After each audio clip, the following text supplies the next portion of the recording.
Hello, friends. Today's episode is brought to you by From Within Records. August 2nd, 2023. Warn. More news coming very soon. But until then, if you're not following From Within Records on social media, please boot up your Twitter, your Instagram, click that follow button to stay up to date on all the current news. And like I always say, please support From Within Records because they support us. If you're looking for high quality merch for your band, for your business, please hit up my friends over at Good Fortune Printing out of Wilkes-Barre, Pennsylvania. You can follow them on Instagram at Good Fortune Printing, or if you want to get in contact with them, please email them contact@goodfortuneprinting.com. You can thank me later. Before we get into today's guests, I was in LA over the weekend, two different parts of LA.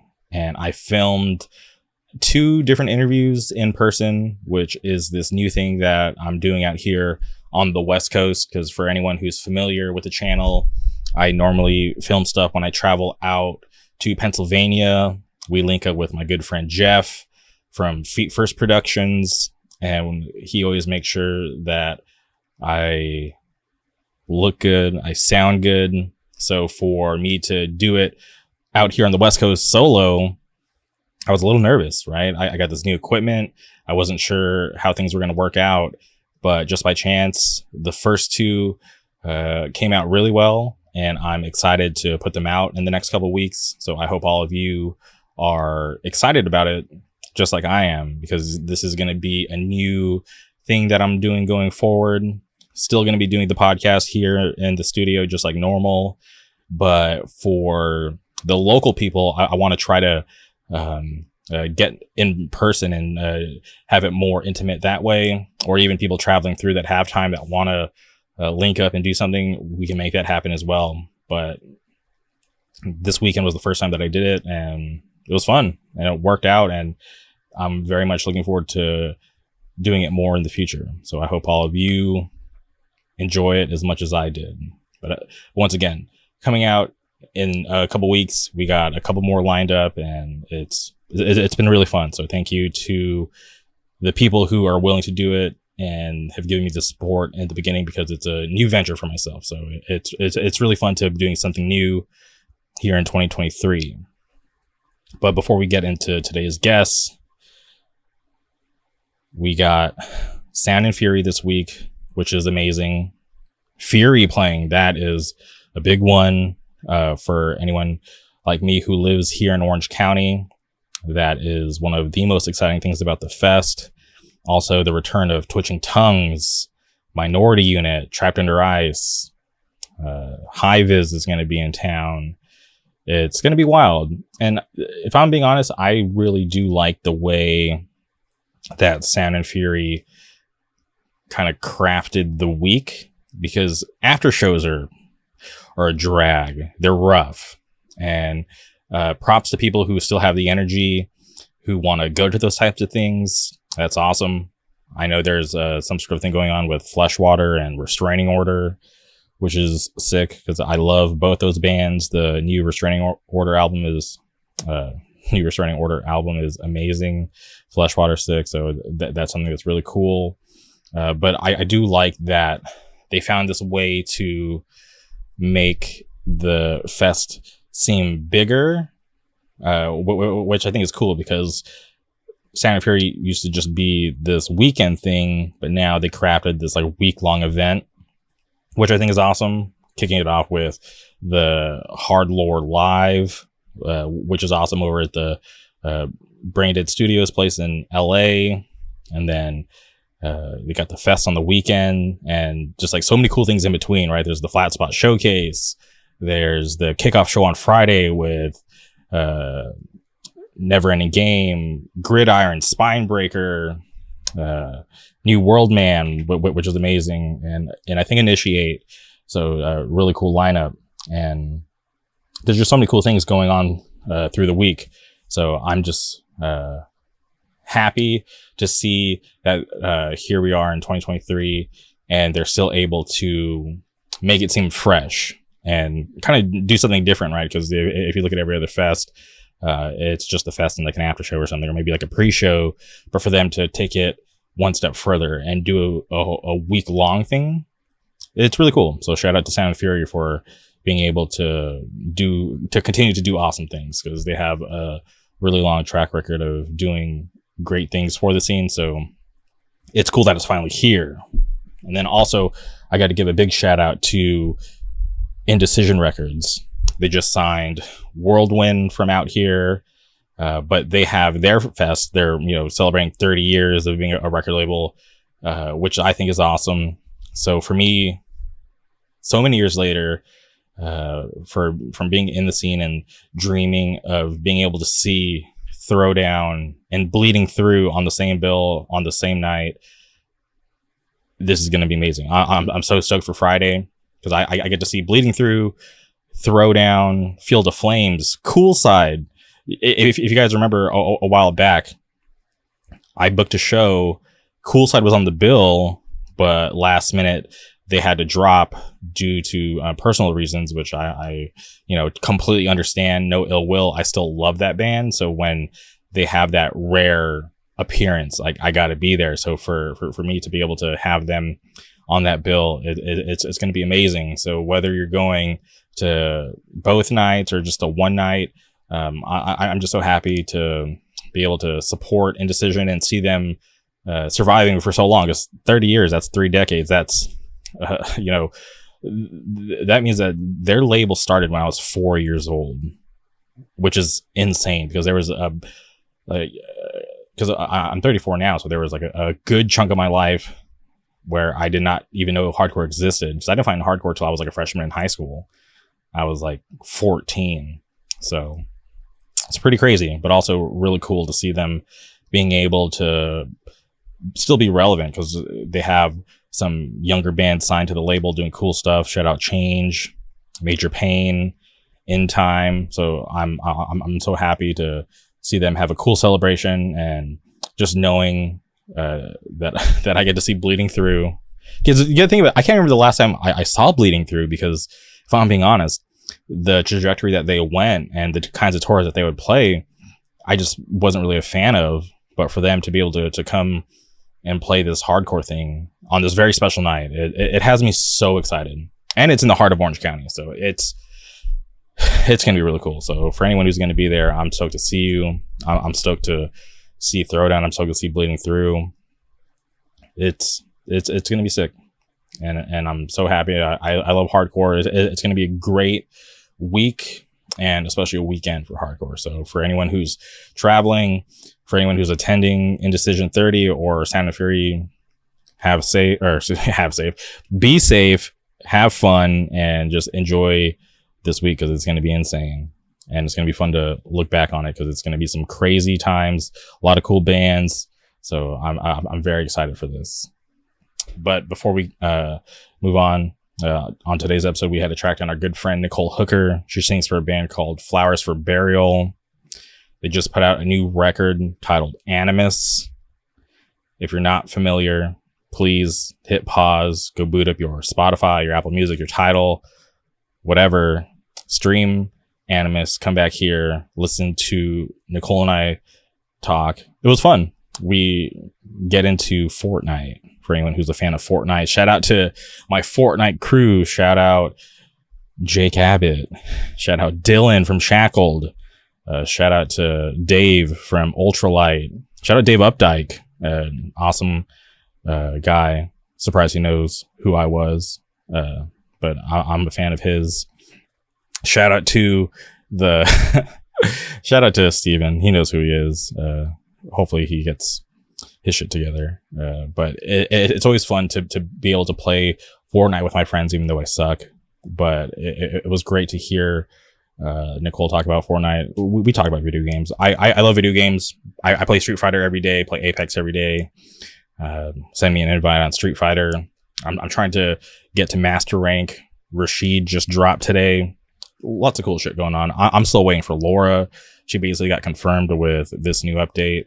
Hopefully she gets to see the light of day, or maybe see Viper. I love Street Fighter so much. But anyways, go listen to Animus, come back here, listen to Nicole and I talk about a ton of cool stuff. So please strap in, enjoy this conversation, and without further ado, welcome Nicole Hooker to the show.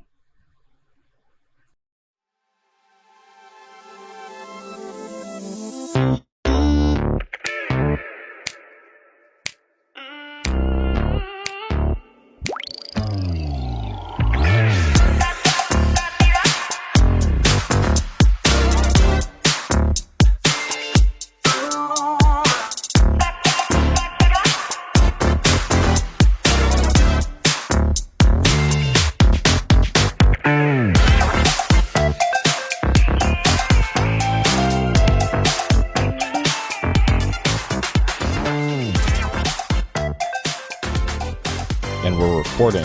Welcome to the podcast, Nicole. How's it going? Good, great. How are you? Thank you for having me. No problem. Thank you. I definitely appreciate you taking the time to do this today. I'm a fan of your band, Flowers for Burial. Can you talk about that band and how everything got started?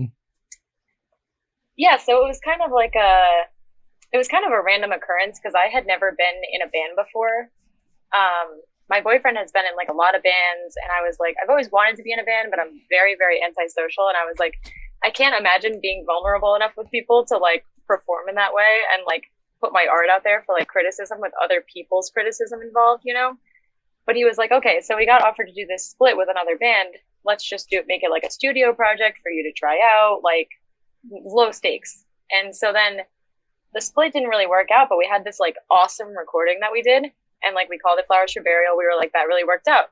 And we were like, well, we can't just like throw this out. Let's just do something with it. So then we started like playing shows and stuff. And we were like, oh, we love this. And like people were really feeling it. So we just kept it going, honestly. And was it like nerve-wracking for you when it was just going to be more than what you intended it to be? Like, you know, knowing the fact that you're going to have to get out there and start playing shows and actually be in front of a crowd of people? No, I feel like it was actually like a relieving way for me to almost like trick myself into it, because I was like, oh, like it's already started. Like there's no like nervous anticipation because we already had the recording, we already released it, and then we were playing shows. So I was like, oh, like the hardest part of like diving into it is over for me. Mm-hmm. And like I had a lot of support from like our friends and other bands and stuff. So it was like a very easy transition, you know? 100%. I feel like once you kind of take that leap and you just kind of, you know, dive right in, I feel like, you know, it's a great way to kind of overcome those, you know, fears or maybe like those obstacles that you think are out there. Yeah, absolutely. I feel like I thought performing would be the hardest part, but the hardest part was just like starting it. And that was like taking care of essentially. Mm-hmm. And with the whole creative process with the band, can you talk about what that experience was like for you? Because for me, I think it's really awesome to be able to, you know, get out there and have it, you know, have this idea for it to be this project, and then it just turned into like something completely else. Yeah.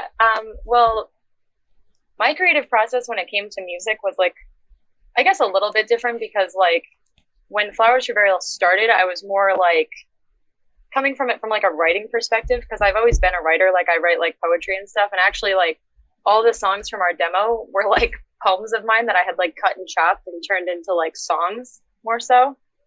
Instead of just like straight up writing songs, I like used poems that I really liked that I wrote, because I was like, oh cool, like now I can do something with my writing. And so for me, like it was more so like they had written the music already, and I was like, okay, I'm going to use these poems. Like, I love these. Like, we'll just like rearrange things and like turn them into songs. So that was like my approach with it initially. Because I wasn't really sure how to like write songs at first. So I was like listening to things that I liked, learning vocal patterns and stuff like that, and then just like using my poetry for it. Man, I think that's awesome, because obviously that stuff is pretty personal. So for you to be able to put it out there, I think that's really cool. Yeah, it was definitely, and even like when we first did the demo, I was like, oh, like I'm going to take that out. Like, I don't want to leave that in there. Like, it's kind of personal, like whatever.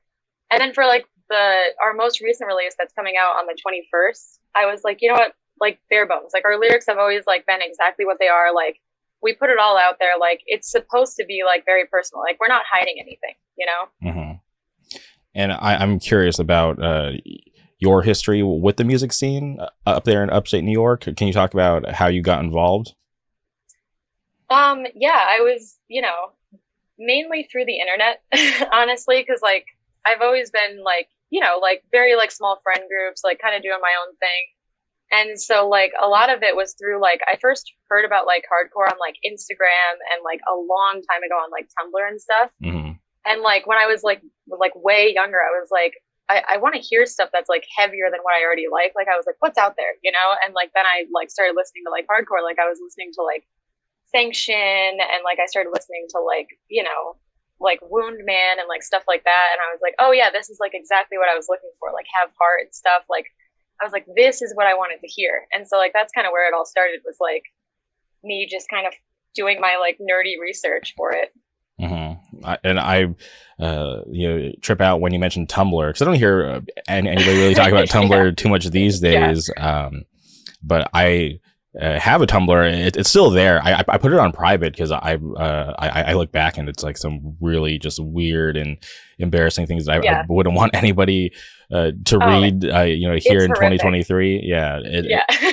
It's pretty crazy, but I credit Tumblr because I used to just be a big fan of wanting to like document like, you know, my feelings and just whatever I had going on in my life ever since I was a young kid. So like I had like a live journal, and then I had MySpace and Facebook and all that. And I also had a Tumblr, but it just got too weird at some point for me, because it started off as like, you know, oh, like here's like a cool website for you to like microblog, but then it turned into just like me just scrolling through it, and not even like it wasn't even it turned out to just be like way less personal than when it started out to be. So I just like got over the website, and from Tumblr I actually went on to create my own website, jmark.com. So I think it's funny whenever anybody brings up Tumblr, because that's like that was like my last like like I guess like unprofessional like journal, and now it's like, you know, I graduated from having like a Tumblr to an actual website. Yeah, for me, like Tumblr was like kind of, because like I was way too young for MySpace, because I'm 24 right now, so like I was just like not in that era, you know. Mm-hmm. So for me, Tumblr was like the first like unifying social media that I had, where I could like hear bands from like California and like Utah and like random states, like all of these like random bands I never would have like heard of otherwise. That was where I started hearing about them, was on Tumblr. And like I started like, you know, like finding writers and stuff that I just wouldn't have had access to otherwise on Tumblr. And then, you know, after a few years, like by like 2014, Tumblr was like a desolate wasteland. Mm-hmm. But it definitely was like a good tool for music, because that was like the main thing that I was using it for a while, was like I was just following like a lot of like bands, musicians, artists, etc., like just trying to like find stuff that I liked for a while. 100%. Yeah. Bands and labels used to be active on Tumblr, which is crazy to think about today. But, you know, sometimes I'll log in just to get a kick at my younger self. And there's people that I still, you know, follow from when I was active on Tumblr that still post to this day, which is it's insane to me. Maybe a little judgmental, but maybe that's like their safe space. But it's people are still posting on Tumblr, and I'm like, wow, this is wild. Because when you think about, you know, like the like bigger scene when it comes to like social media, like everybody, it seems like has like moved on to like the more convenient stuff, the more like appealing things. Like obviously like Twitter's always been a staple, Instagram, and then, you know, Threads is kind of popping off. I have a Threads, but I've never posted on there because it's just like Twitter. So I'm just kind of like, all right, like I have it.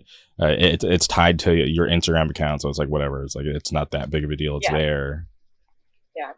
Yeah, that's like a whole like like maybe I'll get it and like I'll be like watching and like interacting, but I don't know what I would do with it, honestly. Mm-hmm. What's the funniest thing about Tumblr for me is looking back at like, because sometimes I'll log in and like read through my messages and they're like so humiliating, because I was like acting as if I was like becoming this like curator and like, you know, part of this like big art community. So I would like message people about their music and art all the time. I'm like, God, that's so humiliating. Mm-hmm. Yeah, no. So like now it's nice that like social media is like more direct now. I feel like there's so much like weird nuance to Tumblr, and like with Instagram, like you click like, you like see your friends, like it's very easy, you know, and like Tumblr's like, oh, like you got to work the algorithm and like interact with things, and it's like, it's too much involvement. Like that's like way too involved social media. Like I do like the fast, like click and be done with it social media. Yeah, for me, I was like way too personal on Tumblr, right? If like a Yeah. girl would like hurt my feelings, I'd go and like call her out on my Tumblr.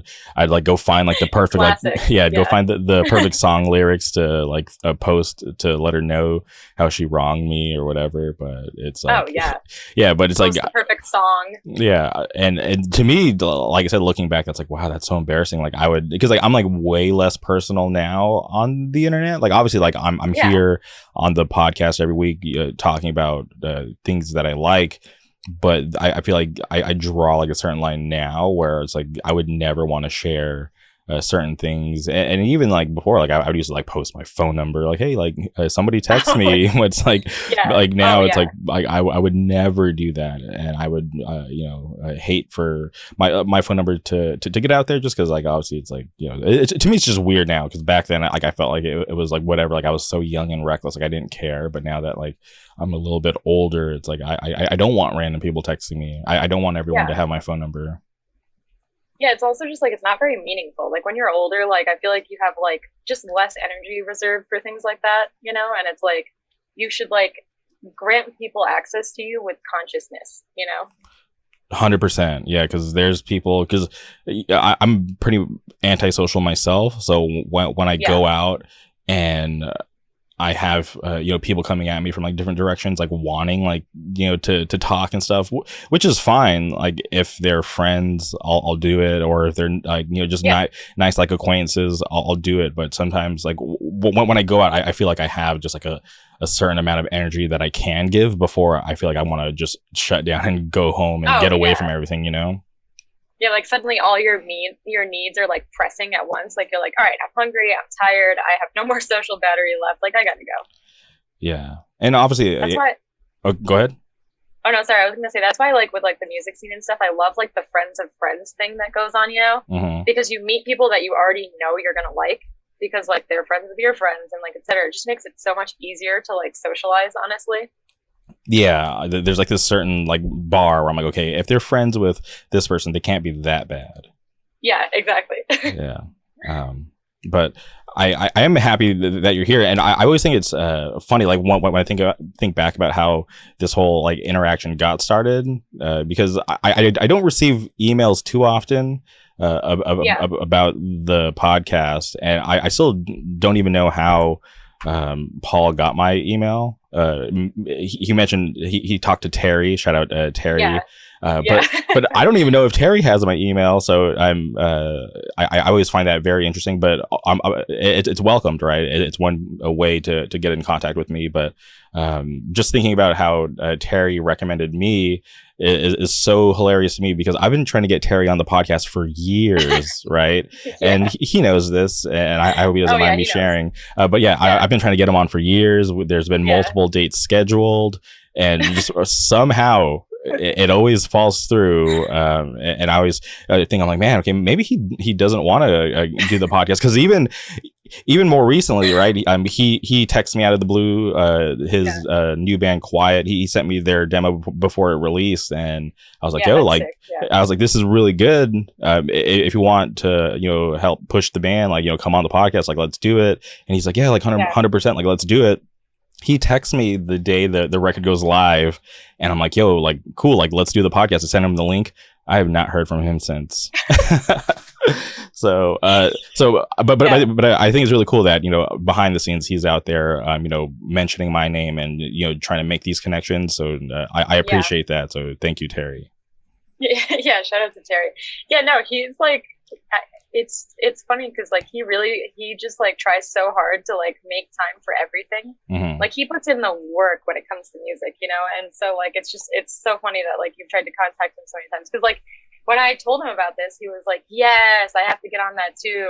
And like, so it's like one of those things where like, you know, it's in there, and he's just like, I feel like he's always just like underestimating how much like work he's doing and like putting into these bands, and like how much time things are going to take, you know, because he's always going at it.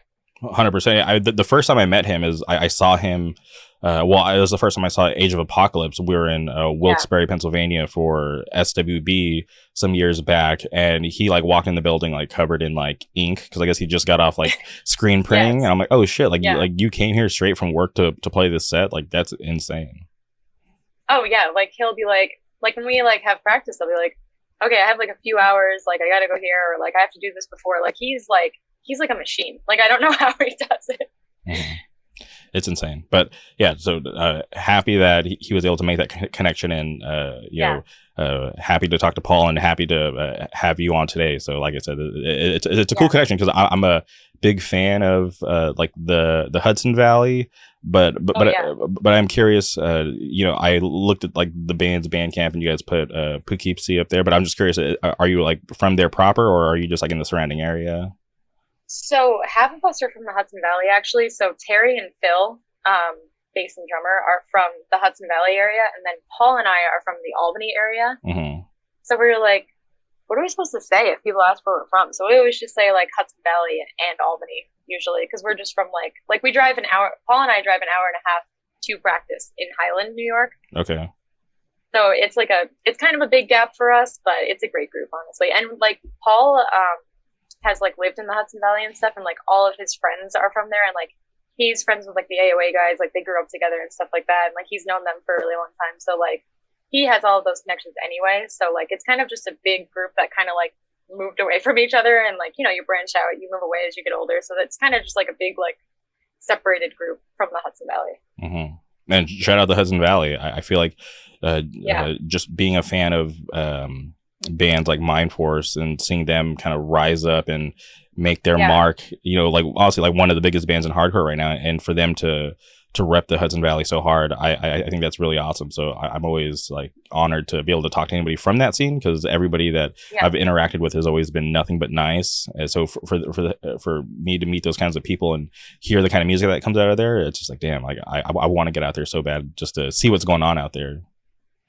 Oh yeah, it's awesome, especially like seeing bands from the Hudson Valley that are branching out so far, like like Mind Force and like AOA, like they broke the culture essentially. Like they broke out of the Hudson Valley and like brought the Hudson Valley like other places with them, and like they made it like a movement, and like that's like it's so sick to be involved with that. Like it almost feels like surreal sometimes, because I'm like, we have such a good community here, and it's nice to be able to like combine these communities and stuff, and like get influence from other like people's communities and stuff like that, and like learn about the hardcore and other places and stuff. Like it's just like a cool like web of people, honestly. 100%. And I feel like that's really special to be able to have that bond in a scene, because it's not like that everywhere. Oh yeah, no. And it's so like it is so like unified too. Like you meet people from like either like other countries or like other states, and like it's like automatic. Like there's like an automatic connection there. Mm-hmm. Okay. And getting back to the band, if you can remember when the demo came out last year, like what was the reception like, and like how were you guys feeling after it was finally out? I was like shocked when it came out, because we got like such a great reception, and like a bunch of people were like, like messaging me on Instagram, like Paul's friends were messaging him, like people were like freaking out about it, and they were like, we didn't even know you were like working on this, because it was supposed to be like a studio project, and like people were like super impressed, like they were like, oh, the production is great, like whatever, like, and we recorded it in a basement, so we were like, I don't know like what people are going to think about this, like I don't know if people have like positive commentary on this, and like people loved it, like people were like, these lyrics are like crazy, the vocals sound insane, like how long did this take you guys? And we were like, dude, it took like 2 days. Like it was kind of like I feel like it was kind of a shock to people. Like they were like, this is insane. Like, how did this happen? And we were like, 48 hours and some improv, and like that was it really. So we got like I feel like the reception was kind of like what made us be like, oh, okay, yeah. I mean, people are like really like getting into this right now. Like I guess we should work on this and like keep at it, because people really like it. And for you recording the demo, did you ever have any experience recording vocals, or was that your first time? No, that was my first time. We actually did, we recorded like basically like scratch track vocals, like for timing purposes. Mm-hmm. And I literally just like screamed over them to like get the timing right, because I was like, I have no idea what's going on. Like, I don't know like what we're supposed to do. And so, yeah, we just did that. Like, we basically like talked the lyrics to the right pace, and then I screamed over it. And that was how I like learned how to do vocals, because I had no idea. And I'm just curious too, when you're recording vocals for the first time, obviously you're going to have to perform this live. So did you like in your own time, like kind of craft your own like vocal style, or was this like you just kind of learning on the fly? So that actually, like, I had been learning for a while because, like, dude, when I was like 12, 13, I was like, I want to scream in a band so bad. And like, I would like look up those like how to scream tutorials and stuff Okay. and just like just do it in my room. Like, and I was like, I'm going to get there someday. Like, yeah, definitely. So like, it was one of those things like I already knew how to do. And like, obviously, you know, you sing in your car, you scream in your car, same difference. Like, I would just like stuff like that was literally all I was doing. And then I just, when we went to record, I just did that. That's wild. I was in a hardcore band like years ago, right? And I'm talking about like a long. This is like 2008, 2009. Yeah. I'm just like hanging out. It's like a random day, and like my band texted me. They're like, "Hey, like you got to get to this address." It wasn't that far from where I lived, but they're like, "Hey, like you got to get to this address. Like we're recording our demo like today." I'm like, what the hell, our demo? Like I've never recorded. Like, what do you mean? So we like show up, and this is like, you know, just like a friend of a friend who was recording it. So it wasn't like any like paid time. So they're like, yeah, like we have to do it in like these next 5 hours, or like we're not gonna have a demo for free. So I was like, all right, like let's just figure it out. And I had no idea what I was doing. I was laughing like half the time because it was just so embarrassing, just knowing that in the other room there's like you know, some strangers and a couple friends like listening to me scream like these random lyrics. Oh yeah. And like I can't remember if we had like 4 or 5 songs on the demo, but like one of the last songs I didn't even record on because like my voice was just gone because I wasn't like properly trained. I didn't know what the hell I was doing. Yeah. It was embarrassing. Yeah, it is. I mean, I feel it was especially weird too because like we recorded it in someone's like home studio basically. So like it was a little room in a basement and there was a dude recording in front of me and like Paul was sitting next to me and I'm just like screaming into the void. Like it's completely silent and I'm just like screaming in a room full of like a person I don't know well. And then like Paul, and I was like, oh dude. And I had no idea what I was doing too. So I was like, is this working? Like, can somebody give me some like positive feedback here? Like, am I doing the right thing? And like, yeah, sounds great. Keep going. And I was like, oh, okay. And like we finished and like that was it. Like we didn't like redo anything. Like we just, that was all it was. And I was like, oh, that was like I was like, that was just easy. Like it was so simple. And where you recorded, the basement, was it actually called the Doom Room? Not that I know. I mean, I don't know. I think that was more so like a nickname. Okay. Yeah. So I was like looking into it and I was like, oh, I was like, that's kind of catchy, but I wasn't sure if it was like just if it was like an established spot or if it was just like. No, I think that was just like the guy's name for it. He mostly just does like his own projects and stuff. So I think he was kind of just like being a goofball with that. And how did you meet this guy? Because you mentioned that you didn't know him very well. Yeah, I didn't know him at all.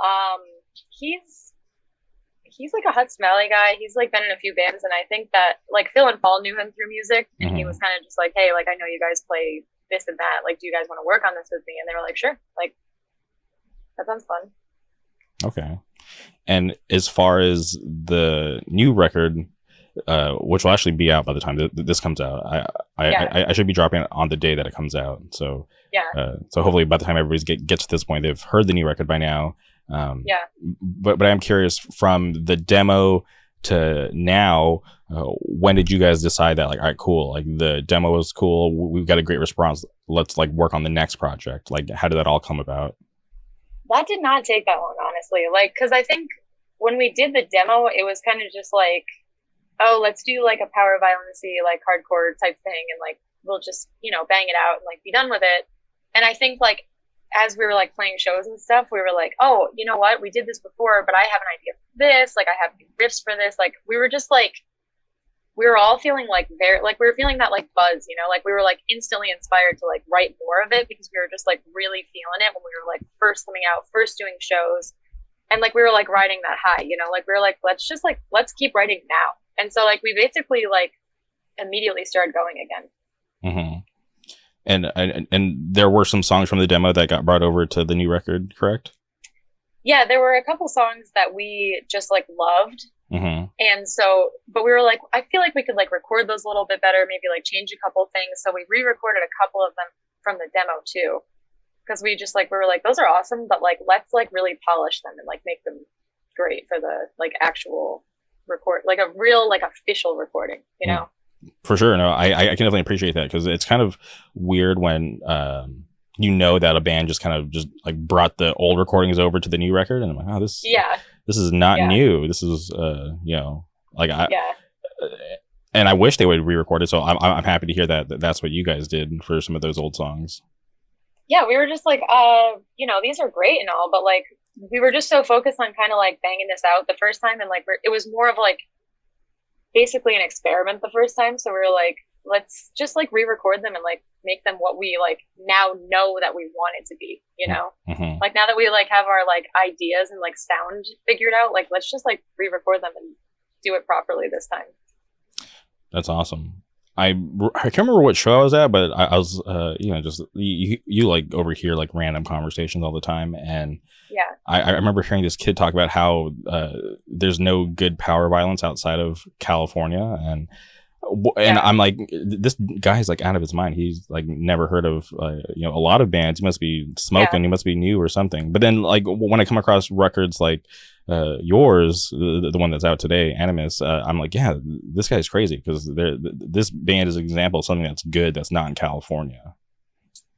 Yeah, I feel like there's like a lot of like there is a lot of like strange discourse about power violence, because a lot of people are like, there's not a lot of good power violence. All power violence is like not real power violence. Like it's like crossover and like whatever. And so like there's definitely a very interesting discussion to be had about power violence, and it's found in like very random pockets, I feel like. And like I think that the crossover bands that are doing power violence-y stuff are like they're so sick. Like there's so many of them, honestly. Yeah, it's just when I'm at shows and I hear like weird statements like that, and I'm just like, this person is just like living under a rock, because the internet's out there. It's so easy to search just like that tag power violence and find like tons of bands. Yeah, I also feel like people get confused about like what power violence is, because sometimes I'll talk to people that like, you know, more so like death metal or like, you know, stuff like that, like just hardcore or whatever, and they're like, what is power violence? You know? And like, so I feel like it's definitely like an interesting category to get into. And was that like the style you guys wanted to be a part of when you're you know, creating this band? Yeah, I mean, I think that was more so like my thing was I was like, well, the genre that I'm most familiar with is like power violence, and I was like, so I think I would feel most comfortable like for my first project working on something that I'm already like just very like aware of and like well versed in. So that was more so my thing. I was like, if we're gonna do a project for the first time, I'd rather have it be something that I know a lot about and that I feel comfortable diving into. 100%. Well, I think you guys are doing a great job with your sound, because if I'm being thank you. because if I'm being honest, like the type of music that you guys play isn't like my go-to. But when I was I was driving home from work, and I was that's when I was first checking out the record, and I was like, oh wow, this is actually something that I'm into. So that's why I reached out and got back to Paul and was like, yo, like let's do this. Like I'm digging the new record. Yeah, I think a part of that too is like we all come from like different but similar musical backgrounds, you know, like Paul's been in like every type of like heavy band. Like he's been in like hardcore bands, he's been in like bands with like a black metal-y type sound. Like he's been in so many different types of bands. Like Terry like grew up on hardcore. Phil is like he's into like everything. Like he's in like a punk band as well. So like I feel like when that like comes together, it just makes this like really sick like mash of like, you know, like a hardcore, like it definitely has like a metallic-y sound to it in some songs. Like there's very like if you listen to it, like there's a lot of like, you know, like death metal sounding riffs and like stuff like that. Like it all comes together to be like very unique power violence. Okay, and I'm curious about the new record, because if you go on the Bandcamp, there's 2 songs that people can stream right now. Can you talk about how you landed on those 2 songs being available first? Yeah, I think that those were like kind of like I feel like those were the ones that would like draw people in the most, you know. Like I feel like they have like a very like high energy, like we've played them at shows and stuff, and like people just really seem to love those. And I was like, cool, let's throw these at people first, and like bring people in, and like make people want more from like the album. You know, like I was like, I think that this is going to draw people in. And I like think based off of like reception, like at shows and stuff too. Like I was like, oh, people are like really rocking with these songs right now. Like let's do these first, so people like know that something good, like really good, is coming out. For sure. And I feel like that's a good barometer, right? Putting it out there in a live setting and seeing how people react. Because I've seen bands where they'll play a song and they're like, hey, like we know you guys don't know like lyrics or anything, so just go crazy, and people just feel the music and just lose it. And then there's times where I see bands playing like new songs and it's just like people just aren't understanding it yet, so they just don't really know what to do, or they're trying to understand, so it's just like kind of like a dead vibe. So it's cool to know that you guys like have played it live, and that has helped your choice in putting those songs out first. Yeah, I feel like that was mainly like my motivation, because I was like, oh, people love these songs, like let's just like start with these. And I'm just curious about the creation of the record, because obviously you can tell that the production is been stepped up, and it seems like you guys have worked with a lot of talented people to get the record done. So can you talk about how you decided on working with everyone that you did on the record?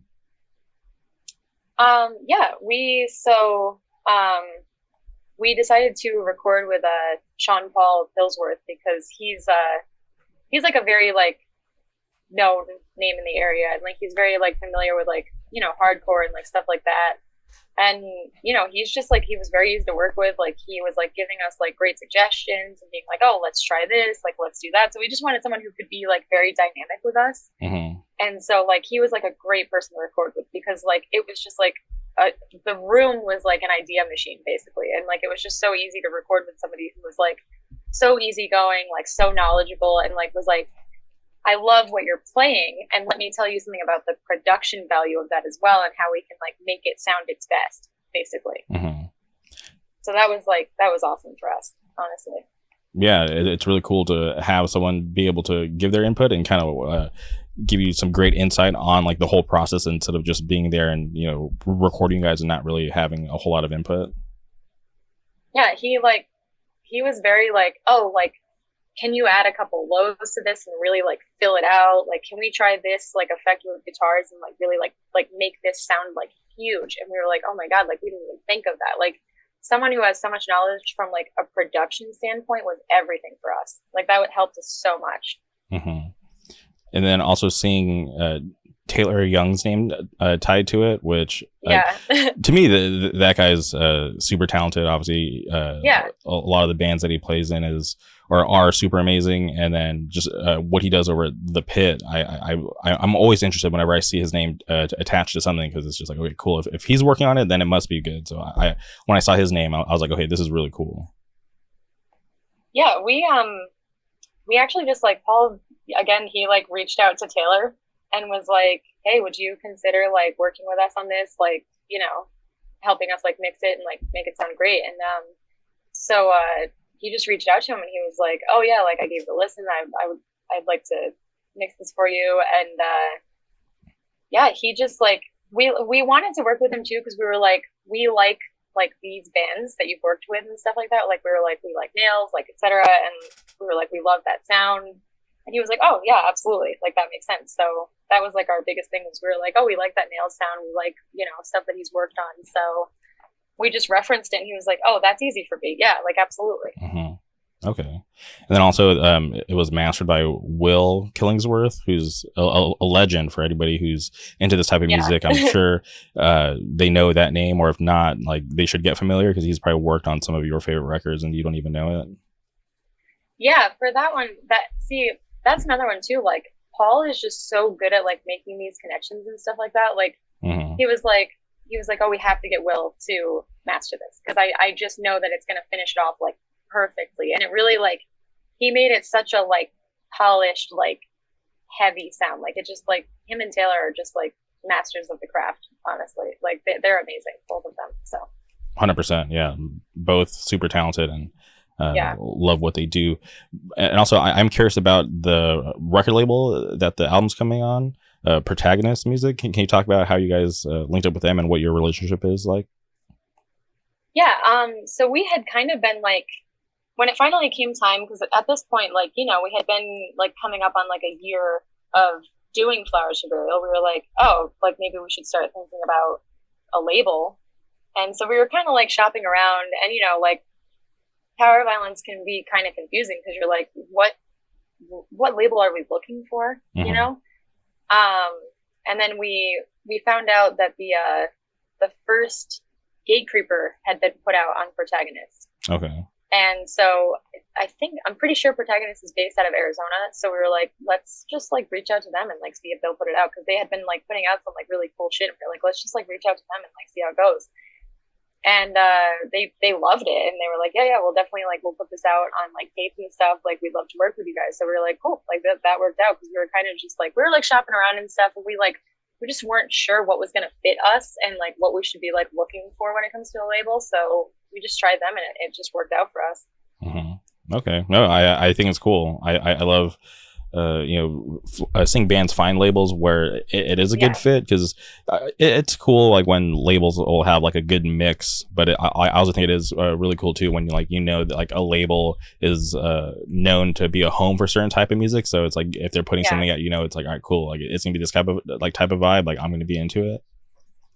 Yeah, it's also cool when like a label is like aware of your genre, and so like they know how to like work it and like kind of like put you out there and stuff like that, and they're conscious of like, oh, this is Power Violence, like we know how to get that out there, like we're into it, like they just know how to like help you work with it too. 100%. And they're most likely already tapped in with that certain type of crowd, so for them to be able to gain their attention on top of hopefully bringing in a whole new crop of people that might not even be familiar with that type of music. Yeah, absolutely. And they have they have a good social media presence and stuff like that, which is always nice. Like it's nice to be able to like know that you'll be like connected in that way as well, so that like you can be more widespread, and like people are gonna know that you have a record coming out. Like that's always good for records too. So 100%. I have friends in bands that got signed. It was a big deal that they got signed, and then it just kind of went away, right? No label support or anything. And I'm just like, dude, like, what was the point of all that? Like, it was a cool, like, announcement, but it's like, you guys have a record that's, like 6 months late, like no physicals, no real promotion to this, isn't a good look. So it is awesome when the label does like the band justice. Yeah. And also like for better or for worse, like, people are on social media. Like that's where everybody's finding everything. Like that's where you're going to get the most attention, and like where people are going to be most aware of what you're doing. So like you got to find labels that work with you in that way. 100%. And then even like I get people can get sick of social media, or it can be evil, but I feel like there is a way to navigate through it where you can avoid all that stuff, because I'm on social media a lot, right? It's a big tool to push the podcast, to promote what I'm doing, and it doesn't frustrate me that much, right? Because like I'm the algorithm is so smart and so good these days that for the most part, it's sending me things that I actually want to see, and not trying to, take me down like these dark roads. Like I'll end up down these weird rabbit holes when it comes to like aliens and just like random stuff at like in the middle of the night, which is fun. But there's like hardly ever any times where I'm like scrolling through social media where I get pissed off. Like most of the time, I'm just like dying to like figure out like which friends I should send these memes to, or like these funny videos to. Yeah. You also like, I feel like people have to realize too, like, social media doesn't require anything. Like you just have to like be aware of how you're using it and stuff like that. Like I used to be like so concerned with everything that was going on Instagram. Like I was like, oh, is that a weird picture to post? Like is that? And now like I just post like random memes in my story that people will message me about and be like, what is that? Like, are you okay? Like what's going on? And like I feel like you just have to like let it go and like use it as what it is. Like it's entertainment and like information. Like just use it as like a thing that you interact with, not as something that you have to like convey yourself a certain way on. Like it's basically like a big dumb chat room for everybody to be stupid and like put their stuff out there with. 100%. If you follow me on social media, my whole page is dedicated to promoting the podcast and K-pop. Yeah. Exactly. Like that's it. I post like I'll send my friends like Fortnite memes and stuff like that. Like I'm like who cares? Like it doesn't even matter. Like make this a place to like laugh and like connect with people that you don't see often, because like we, you know, like we have friends everywhere and stuff like that, and like we play with bands that we're not going to see often and stuff, and it's like just connect with people that you care about and like find cool shit on social media, you know. 100%. I always you know, let people know like, yo, like life's too short to be wasting time on, you know, getting mad at shit that doesn't even matter. You should focus more on having fun and, you know, just trying to spread like, you know, the good times with your friends, if that makes sense. Yeah, and also like I feel like there used to be, and it's not so much anymore, but like there used to be like an internet shield, I feel like, of people that were like had their like internet identity and like their real identity, and like that's more reserved for like influencers now. And I feel like everybody else just knows that shit is like corny, and like it's just not a thing anymore, you know. Like it's just like you don't have to have an internet persona. Like I know you in real life, you can't front on Instagram to me. Like it's still me and it's still you on the other sides of our phones, you know. Yo, you'd be surprised, right? There's people that I interact with daily on the internet, and I've seen them in person, and we'll make eye contact, right? I'm about to go and approach them, say hello, whatever. We make eye contact. They literally turn the other way and pretend like they don't know me, and I'm just like, oh wow, that's really strange, and like, you know, like it's weird. It's a little it's kind of a bummer, but I'm like, oh okay, like you care about like your image so much that like you don't want to be seen talking to me, or maybe you like have something against me that you haven't told me about yet. But I'm like, all right, it's not that big a deal to me. I just, you know, keep it moving. I also I do feel like too, like people that take social media in that way and like use it as like a persona type thing, like I feel like they give themselves so much social anxiety, because then people are looking at you like as you really are, and you don't know what to do with yourself. Like, who are you in person? Like, who are you when you're really talking to people? And so I feel like you kind of screw yourself over when you do stuff like that, because then you get like around actual human beings and you're like, what am I? Like what am I doing? Like, I can't edit this. Like, I can't like I look how I look right now. Like, I'm talking how I'm talking. Like, I'll probably say something stupid. Like, what if I laugh too hard? Whatever. Like, I just feel like it like sets you up for failure socially. Yeah, I think back to this moment where, because like I love Disneyland. I live in Orange County because I wanted to be closer to Disneyland, and just like being heavy in the culture, right? Like you get to meet and know like the Disneyland influencers, like legit like Disneyland like celebrities, which is like crazy. And there's just one that I was like a huge fan of, like super nice. Like we always like cross paths in the park, super friendly. And I was like, yo, like it would be so sick to have like one of these influencers on the podcast, because I used to like do like episodes with my friends Garrett and Brooke, who we're doing another one soon, so anybody who loves Disney, just wait for that. But we used to do them pretty frequently, and we talk about you know, what was going on in like the Disney bubble. And I had reached out to this influencer, and she was super down to do it, but like what people don't know is like when you see her in the park, she's literally like acting like that's not really who she is. So like when I was talking to her on a personal level, she was like, yo, like I'm so down to do it, but like I can't do it live.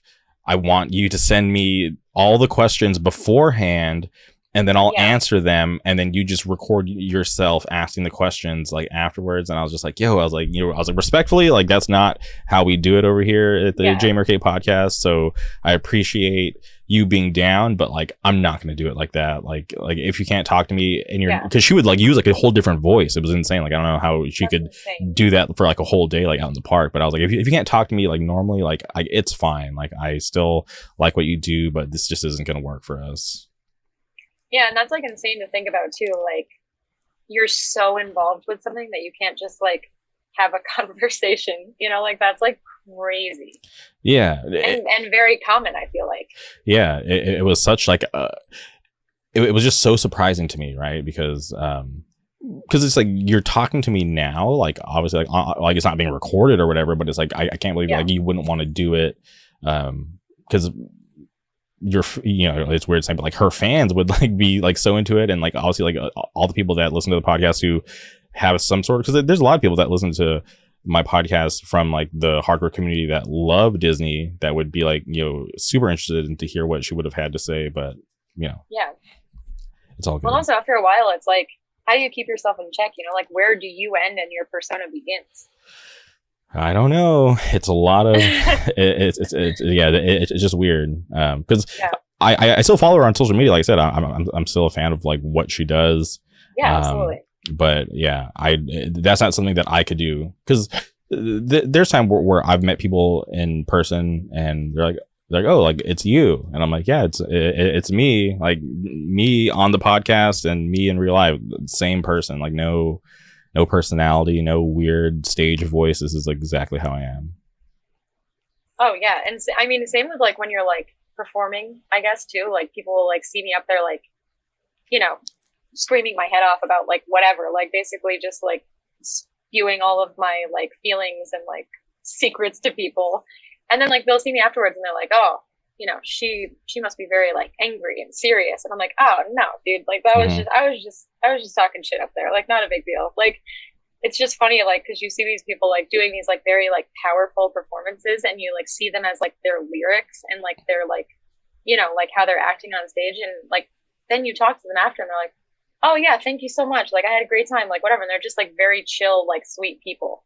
And like, so that's kind of funny too, like seeing that difference, because like people will kind of approach me like very like, oh, like I love that so much, like it's so like whatever, I'm like, ah, thanks, and just like walk away, like have like a goofy little conversation. Like I'll just start talking about like video games or something, like I'm like, have you played Elden Ring? And like it's just, it's so funny to see that like wall get broken down with people. Yeah. You mentioned Fortnite and now Elden Ring. Do you play video games? Yeah. That's like my music, and that are like my favorite pastimes. Okay. And how into Fortnite are you? I'm curious. Like shamefully so, honestly. Like every time there's a new season, like me and my friends are just like, oh yeah, look at this, they added this to the new season, oh the drum shotgun is back, like whatever. Like we'll have to like take steps back sometimes, and we're like, oh my god, dude, like we sound like 14-year-old boys right now. But so like it's definitely a big activity for me. And I feel like it's just like, it's one of those games that's like, it's very easy to just like play and not get annoyed at, because it's just such a silly game, honestly. And how did you get into it? I'm curious. So I was playing, like before that I was just playing games like Skyrim and stuff like that. Like I wasn't playing games with other people, and then my friend downloaded it and she was like, you have to play Fortnite. She was like, I know it sounds dumb, and like this was when like people started like getting into Fortnite and stuff, and like kids were doing the dances and stuff, and I was like, dude, I don't want to play Fortnite. Like no part of me wants to be on Fortnite. And then we're like playing and we're like, this is so absurd, like it's hilarious, and it's fun too. So I was like, all right, whatever. And I'm also curious, what kind of system do you play on? I play on an Xbox. Okay, Xbox. Oh, controller player, pad player. Yeah, I'm not even like, I don't even have a computer. Like I'm not a computer person. I don't know. I never have been. The only thing I ever played on a computer was like The Sims, and I like basically burnt my laptop to death trying to make it keep up with Sims and like all the mods and shit. Like my computer was on fire every time I was playing The Sims. Oh wow, that's wild. And so I was like, okay, I don't think I'm a computer person, honestly, because that was the only thing I ever used it for. And in Fortnite, are you guys doing like the zero build mode, or are you doing like the classic Fortnite with building? I am vehemently against building. Okay. Like I don't have enough of an attention span to build. Like I'm like, there's too much going on. Like this is like, I'm playing this game in my free time to like forget about stuff, and I'm like overstimulating myself in a video game right now. Like that's crazy. Like I don't know how people keep up with the building. It's like so much going on, and like I would accidentally start building, and I was like, oh shit, now I'm like standing on a staircase, like, and I'm like getting shot at because like everybody can see me. Like that was like way too confusing for me. So I always just do like no build, plain and simple, just on the hunt. Yeah, I watched a lot of Ninja in his prime, and I could never grasp the building. I was just, it was always just too crazy, because it just seemed like everybody was like so cracked out. I'm like, how can they understand like how like high they're gonna go, and like with like even adding like the edits in between everything. I was like, yeah, this is just too insane. Like I can't process any of this. Material gathering and stuff like that. Like I was like, that the game is not that long. Like it's like it was like too much to do in one round. Like I was like, this is like insanity. And at first, that's why I thought that Fortnite was like too crazy for me because I was like, I'm not gonna be like building and dancing and running around and like doing all of this stuff. And then I was like, oh, no build is sick, honestly. Yeah, I have friends who are like, that's like their main game, so I'll get invited to play with them sometimes, and I feel bad because I'm definitely weighing them down because I am not good at that game. Because the game that I play like full time is like with my buddy Nate. We play Apex like every day. Okay, yeah. So that's like our game of choice is like, Fortnite's cool, but like I can't balance that now because I'm so deep. I have like over like 1,000 hours into Apex, which is insane. Whenever I like boot up Steam, because I play on PC, so like whenever I boot up Steam and it'll tell me how many hours I've logged in, I'm like, geez, this is a lot of time. Yeah, sometimes it's safer to just not look, honestly. Like sometimes I just don't even check. I'm like, you know what? I don't want to know how long I've been playing Skyrim at this point because it's like years and years and years of hours and hours built up, and I can't even look anymore because I just know it's insane. Mm-hmm. And I'm curious about Elden Ring. Like how far have you beaten it, or like what's your experience like with Elden Ring? No, so when I first got it, I was like playing it, and I was like, I was putting in like, I don't know, I wouldn't play it for more than like 5-ish hours a day because I was like, that's too much, like that's crazy. Mm-hmm. And I was like, wait, I only got through like one part of the game in those like 5 hours. Like I was just like playing it over and over and over again. So I stopped playing it for a while, and I have to finally like go back in and finish it because I started making some headway, and I was like, oh my god, that was so much effort. And then I was like, I'm just gonna play Fortnite and Skyrim. I already know how to play those, and so I like stopped playing it for a while because I was like, this is crazy. For sure. I've played like every Souls game that has come out, and I've never beaten a single one. So when Elden Ring got announced, I was like, oh, like, hey, like the guy from Game of Thrones is a hand in it, and I'm a huge fan of Souls games. So I was like, maybe this will be the one that I actually, kind of take it serious and actually beat it. And it was hard, right? It was really frustrating at times. There's times where like I'm level like 255 and I'm still getting killed. I'm like, how? And like I get it, like the enemy scale like with your level, so like you're never going to be like too overpowered. Like so, it was really frustrating. But it took me like 90 something hours, but I was able to get all the achievements in the game, which I thought was like really awesome. And also like my inspiration was there's this guy Tyler from the Hudson Valley area. He plays in some bands. Oh yeah, Tyler Bruns, I know him. Okay, yeah. Shout out Tyler, and he was like my inspiration because we would always talk about Elden Ring, and he was like he knew like lore and knew like the names of everything. So I was like, all right, cool, like this is awesome. I was like, I have to get on his level. So I get all the achievements, and I made a whole post about it. I tagged him, and then he messaged me. He's like, dude, I don't even have all the achievements. This is crazy. And I was like, what the hell? Like the whole time I thought he already had all the achievements. So I was just like, I got to get on his level. But then come to find out he doesn't even have all the achievements. So hopefully he's getting on that. Yeah. I know. I feel like I need that, like that type of like inspiration. Cause I'm like, every time someone mentions it, they're like, oh, are you still playing Elden Ring? I'm like, no. Like I have to like get into that like mindset. Like I feel like you almost need that, like you need to like be like pushed by somebody else who's playing it. Because like if you're just like playing it on your own, like I'm like, I'm just gonna play something easy today. Mm-hmm. Like I feel like you almost have to be part of some type of discussion with games like that because they're like so crazy. 100%. Yeah, it's like it's like a whole like mental aspect to it. Like I just started this like new RPG that I bought because there was like a nice like summer sale that happened. So it was like this it's like this Japanese RPG, and I loved like the first version of it because it played like your traditional like turn-based battle like RPG, which isn't that common these days like with these newer games. And the new one came out, and I started it last night, and I was like, all right, like and this was like 1 a.m, which is like way past my bedtime. I was like, okay, like I gotta play just like 1 hour, and then I have to go to bed because I have to get up early. I don't want to oversleep and miss the podcast. But I was playing it, and I was like, okay, this is scary because it's like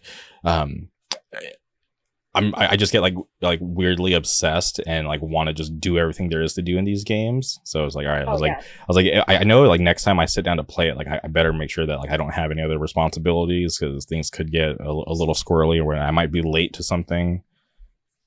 That's the same with me too. Like if I'm like I like to play games that are like uninvolved and that you can just like stop playing and not leave off on anything, because otherwise I wind up just like glued to games. Mm-hmm. Like I feel like I have to do everything. Like if I because I'll like devote myself to like a playthrough of Skyrim again. Like I basically just like play it over and over and over again, and then like I just don't stop playing it until it's over with. I'm like, I'll just like do this in a whole week or whatever. And like so I always like now I like when I play games like that and I like play through something, I literally just alternate between like that and like cooling down with like Stardew Valley or something. Mm-hmm. Yeah. To like make my brain like go somewhere else, because otherwise I'm like, oh, I didn't finish that. And, like, I just want to keep playing, and like, I'll be fine tomorrow. And it's like, dude, you gotta take it down a notch. Like, I get so into like the succession of the events and stuff. And like, every time you get an achievement, you just feel better and better. You're like, oh, I'm getting closer. Like, I gotta keep going. And then you're like, I'm not built for this anymore. Like, I can't stay up all night, like playing video games like that anymore. Yeah. I have a chill game that I played. It's called Disney's Dreamlight Valley. It's kind of like, I played a significant amount of that, actually. Oh, really? Okay, yeah. So yeah, that's like my like go-to, like when I want to play something, but I don't want to have to spend a lot of like mental energy, because there's not like any real competition. It's just me taking care of this Disney village. Yeah, that game is actually so sick for just like straight up relaxing in every way possible, because you're literally just like collecting things and like building a little village, and it's just so easy. Yeah, and it's like comprised of like all these like Disney characters that I love, so that there's all these like crazy crossovers. So and it's funny, is like with that game, just like every other game, there's like a battle pass, right? So so right now I'm like halfway through like the current battle pass. There's like I think like maybe like 20 days left, and I'm like kind of grinding through all the little tasks that I have to do, which is fun. But then if I could, I would do it all in a day. That's like how like obsessed I am. But there's certain ones where like you can only do like half of like this task in one day. So it like requires multiple days to get it complete. So it's like impossible to do it all in one day. I know there were times where I was like I would have like half of a task accomplished or whatever, like in one day, and then it would take like 4 days to like, because there are certain things that are just so hard to find in that game. Mm-hmm. So it would just take like 4 days, like things that regenerate slower or whatever, like are harder to find in that game. And so I would get like so frustrated, because I was like, man, this game is like forcing me to chill out right now. Yeah, 100%. Yeah, it's like making me take time off from it, basically. And like it would become nighttime, and I would like set the time back, and I was like, nope, not done yet. Like we have to go back in time. Like that game really forces you to chill, honestly. Yeah, that's one frustrating thing. Like when I log in and like certain characters that I need to interact with are sleeping, I'm like, why are you sleeping right now? Yeah, like you like dial the time back. I haven't time skipped. I feel like the only kind of cheating that I've done in that game is there was like an exploit where like when you edit your town, you can like move the portals to different places. So when you didn't have access to like certain areas, like if you just edit and move your portal like across the little like riverbed, you can get to these areas that you're not supposed to get to yet. Which that I have not done yet, but now I do feel a little inspired since I've already been into the time skipping and stuff, so I'll consider it. Yeah, no, that literally changed the way that I thought about the game, because I was like, how am I so dumb that I didn't even think that I could just move this portal across literally the little stream, and I could get access to all these mushrooms that are only on that side, and it's just so.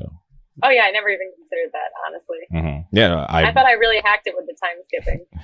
Yeah, well, it wasn't even my idea. It was somewhere on the internet that I was reading it, and just totally just blew my mind. But then it helped me progress a lot faster, because I was able to get certain things that weren't spawning like in the normal areas. Yeah, shout out to somebody on the internet. That's why I love the internet. For as bad as it can be, it's done me way more good than bad. Oh yeah, absolutely. It's the greatest distraction that we have right now, really. Like that and like reading for me are like the only places I can like fully zone out. Mm-hmm. Okay. And just getting back to the band, the record is out, and as of today, you have 2 shows coming up? Yeah, we do. We have one in Newburgh on Saturday, um, which will be in retrospect now when this Hmm. comes out. But yeah, we have one coming up on July 22nd. And then I believe our next one is later in August. I can't remember where that one is. I always like they'll get announced and I'm like, okay, cool, I know exactly where that is. I know when it is. And then like a month beforehand, I'm like, oh shit, we have a show coming up. Like I need to like see when and where that is. Like I'll be there, but I definitely need to find out like where it is. Yeah, I know you guys are playing with my friends in Warren, which I'm pretty psyched Yeah, about. Yeah, because I feel yeah, like, they're sick. yeah, Warren's an awesome band. I love the area that they're from, so it's always cool for me to see them getting out and playing cool shows. Yeah, it's awesome to be like in proximity to them and be able to play with them. So, with the record being out, are you guys trying to do any type of like record release show? Do you guys have anything planned or working on anything? Not not really. I mean, like the 22nd is kind of going to be like that, you know, like it's kind of going to be focused around that. Hmm. So that's like our only plan right now, um, as it stands. And like, you know, like we would like release new merch and stuff that we have out now. So like that's kind of our only plan so far. Okay. Um, well, I hope the 22nd goes well. Hopefully everybody is paying attention and they're Yeah. in tune when the show happens. Um, Yeah. just want to ask about there's that logo that's on the actual album cover with like the hand gripping the roses. Can you talk about Yeah. who designed that and how you guys landed on that? Yeah, absolutely. So we've been working with this like awesome artist from the Hudson Valley area. His name's Will. His Instagram is Beneath the Glow, Okay. and he's just like he does like digital art, and he's like we'll tell him like we wanted to have like this kind of vibe, and like kind of like we've told him before like, oh, can you like listen to the music and like kind of just like create what this makes you feel and stuff like that. And he's just like he's so creative, and like he totally like him and I are like similar in age, so he like understands like what aesthetics I like, and like he's into hardcore and stuff, so like he just like gets it. Like we always work with him. He's incredible. So he kind of he sent that to us like a while ago when we were trying to like work on our latest merch that we have now, and like the hand with the roses, and we were like, I want to use that forever. Like that's such a great like staple little like logo for us. So yeah, Hmm. we love that design. We're probably gonna use that on like a ton of stuff in the future too. So I think it's awesome. I'm a huge yeah, fan of that design. So it's cool for me to hear that you guys plan to continue to use that in the future. yeah, he's really good at creating like little like iconic logos like that. Like he like gave us a bunch of stuff, and we were like, holy shit! Like we didn't even think of that. Like you just gave us like our logo that we're going to use basically. So he's super awesome. We love working with him. Okay. Hell yeah. And can you talk about the name of the record? Can you talk about how you guys landed on Animus? Yeah, so this record like kind of had a narrative to it. Like it's not like a very like linear narrative, but it has like a big theme to it for me. Um we're like so like animus is like in Jungian terms like the masculine part of like a woman's personality. And like I just like I always like feel like, men in heavier bands like their anger is very like validated and it's seen as like strong and like very like intimidating or whatever. And then like a lot of people will make jokes about like, oh, that bitch is crazy. Like when she's angry, like people will even like make jokes to me like, ooh, you and Paul must get in like crazy fights and stuff. And I'm like, so like that's your perspective on like a woman doing music is like, oh, you must yell at your boyfriend and like you must be like very temperamental and like crazy. And then they see a dude that's angry and they're like, oh, that guy is so cool. Like I love that. Like he's so intimidating and stuff. And so like I just wanted it to like highlight how like women suffering with like, like the woes of the world in general and like facing like anger and like depression and stuff is treated versus how like men's anger and depression is treated. So like that was kind of the whole theme of it is I was like, women just want to be like validated for feeling the same shit that everybody else feels. Like we're all suffering as one, like Hmm. it definitely is something that like should just be treated as like a universal experience. Like we're all experiencing things the same exact way. Yeah, I definitely agree. I do think it's I think it's really weird when when there's women in bands and they get like kind of like categorized differently, right? Like a women fronted hardcore band, whatever. And and for me that's always been strange, but maybe because it's been so normal for me, growing up in the hardcore scene. Like there's always been girls in bands, and it's never been anything too out of the ordinary from my perspective. So whenever I have girls in bands on the podcast, it's just like, it's just like, I don't think it's any different. It's just a band, right? Like I don't think they should be categorized any differently or looked at differently. To me, it's just like it's all the same. Yeah, and it's also like it's imperative to like keeping your scene alive, like letting everybody in and like encouraging everyone is so important to like keeping the music alive and shit. Like, don't you want your scene to keep thriving? Like, just let people in, like let people make music and don't like other them, like don't throw them into like a separate category. And how do you deal with that? Because I'm sure, like, obviously, you're going to continue to hear stuff like that because some people just are kind of like ignorant still and just can't really read the room or have that certain level of respect. I try to always like set the precedent, like I always make a point to be like very like like I'll like turn things down that are like woman focused and stuff, like not because I don't want to be involved with stuff like that, but I just don't want to be put into this like other category. Like if you respect me as who I am with my band, just like in general, like then perfect, that's fine. And like I try to stay away from things that are very like, female fronted focus and stuff like that. And like I'll correct people if they like, make a post that says like, oh, female fronted power violence, and I'm like, oh, can you please like change that? Like I don't like that. Like I don't want to be like like put out there in that way. Like, can you just like fix that? So like I always just set the precedent and like I'm just honest with people. Like I'll explain to people like why I feel that way. Like I'm like I want everybody to like from this point forward, I want people to be more aware of like how people want to be involved, like, and also like I just don't like to be viewed that way in life anyway, like even before music. So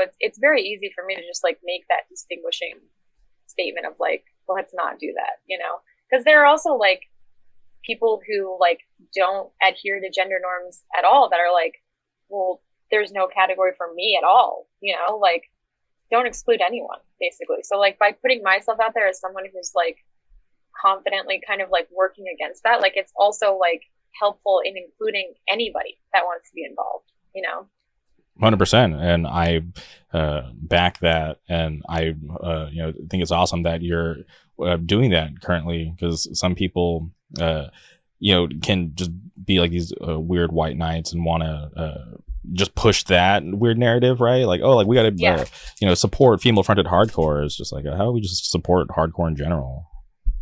Yeah, like why are you creating this like other scene that is like that? Now you're like, oh well, we have to work on this too. Like it's like that you're just like making it so that like the hardcore scene has this huge rift in it now. Like now you're just like kind of like screwing up your own scene.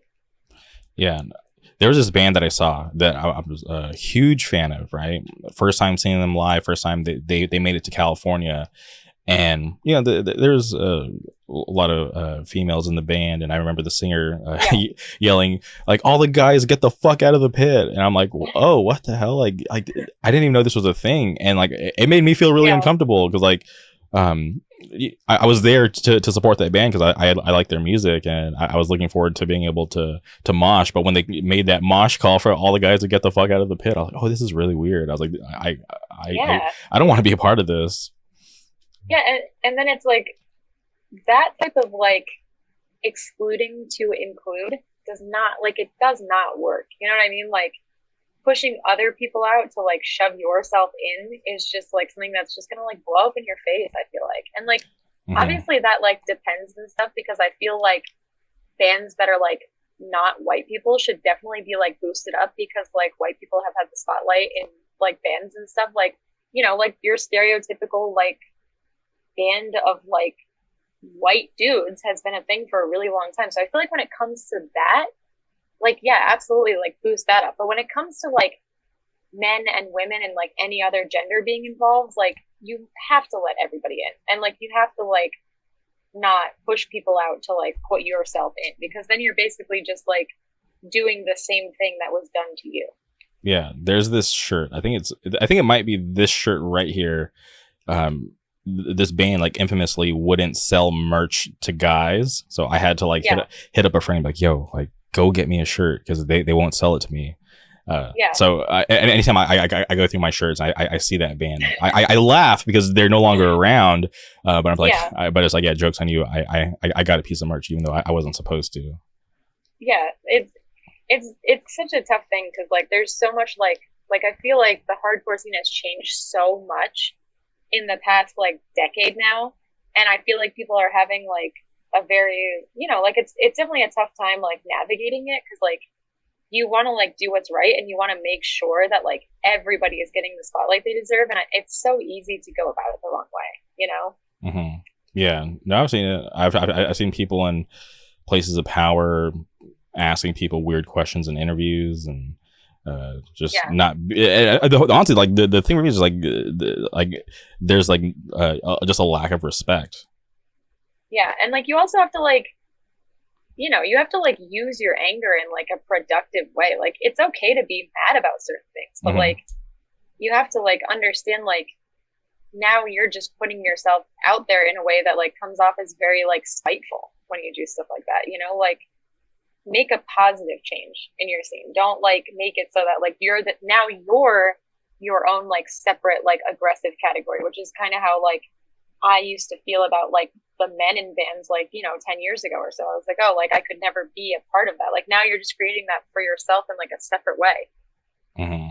No, I 100% agree because it definitely is way more common these days for you know, bands to have girls in them and not to get judged, right? Because I know because I've been around for a long time. Like whenever certain bands would play and there's like girls in it, sometimes they would just not even get like certain people's like time of day.